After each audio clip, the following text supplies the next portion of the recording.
তামুলপুৰ জিলাৰ গাৰ্জেন মন্ত্ৰী জয়ন্ত মল্ল বৰুৱা ডাঙৰীয়াৰ লগত তামুলপুৰত নিৰ্মিত অৱস্থাত থকা মেডিকেল কলেজত পৰিদৰ্শন আমি কৰিলোঁ।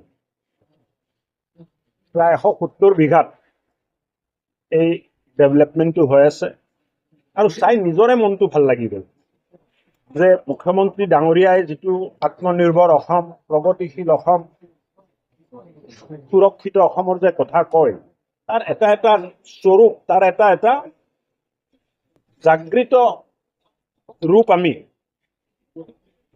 দূৰ দূৰণিৰ অঞ্চলবিলাকতো দেখিবলৈ পাই আছোঁ। এই মেডিকেল কলেজ বহুত ধুনীয়াকৈ বনোৱা হৈছে, ধুনীয়া আৰ্কিটেকচাৰ আছে।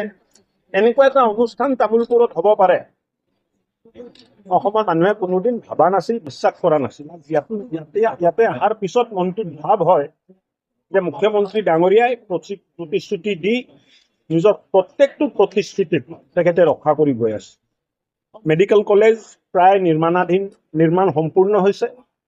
10% কাম বাকী আছে, কিন্তু শেষত 10% কামত কিছু সময় লাগে। মই ভাবোঁ যে আৰু 4 মাহৰ ভিতৰত এই কামটো সম্পূৰ্ণ হ'ব আৰু সম্পূৰ্ণ হোৱাৰ পিছত ইনস্পেকশ্যন কৰিম। ইনস্পেকশ্যনৰ পিছত সৰুকৈ OPD এটা আমি ইয়াত আৰম্ভ কৰিম আৰু OPD আৰম্ভ হোৱাৰ পিছত MCIক আমি আবেদন জনাম।